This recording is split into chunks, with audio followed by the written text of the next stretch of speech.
Assalamualaikum warahmatullahi wabarakatuh. Kembali lagi dengan admin. Sebelum lanjut jangan lupa like, komen, dan subscribe channel ini.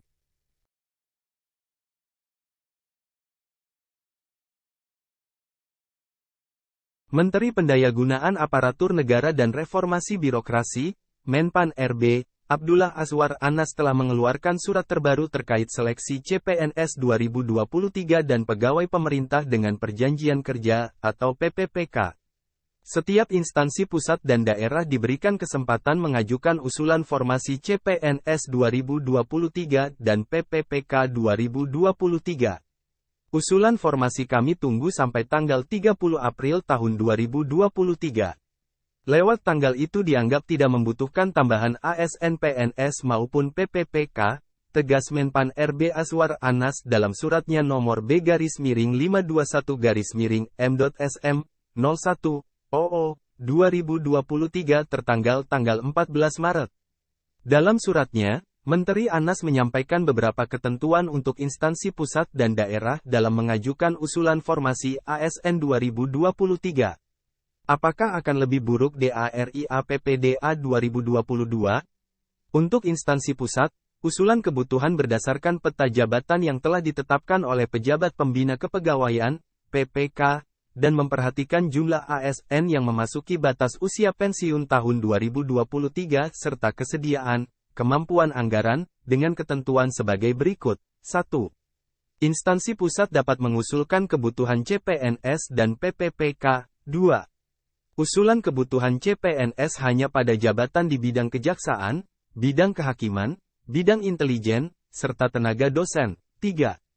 Usulan kebutuhan CPNS untuk jabatan pelaksana berpedoman pada Peraturan Menpan RB Nomor 45 Tahun 2022 dan Keputusan Menpan RB Nomor 1103 Tahun 2022. 4. Kebutuhan tenaga dosen merujuk pada data kebutuhan dari Kementerian Pendidikan, Kebudayaan, Riset dan Teknologi. 5. Usulan kebutuhan PPPK untuk jabatan fungsional berpedoman pada Peraturan Menteri tentang nomenklatur masing-masing jabatan fungsional dan Keputusan Menpan RB Nomor 158 Tahun 2023, dengan syarat kualifikasi pendidikan sesuai rekomendasi dari instansi pembina. Dan 6. Kebutuhan tenaga kesehatan merujuk pada data kebutuhan dari Kementerian Kesehatan. Usulan formasi CPNS dan PPPK dari instansi Pemda bagaimana dengan daerah? Dalam suratnya, Menpan RB Azwar Anas menyampaikan usulan kebutuhan berdasarkan peta jabatan yang telah ditetapkan oleh PPK dan memperhatikan jumlah ASN yang memasuki batas usia pensiun tahun 2023, kondisi geografis daerah, rasio jumlah penduduk dengan ASN, rasio alokasi anggaran belanja pegawai, serta kesediaan, kemampuan anggaran dengan ketentuan sebagai berikut. 1.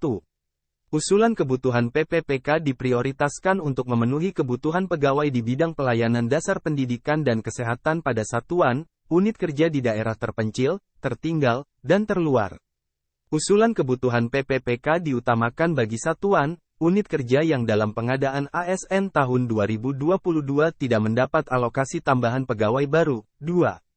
Usulan kebutuhan PPPK untuk jabatan fungsional berpedoman pada Peraturan Menteri tentang nomenklatur masing-masing jabatan fungsional dan Keputusan Menpan RB Nomor 158 Tahun 2023, dengan syarat kualifikasi pendidikan sesuai rekomendasi dari instansi pembina. 3.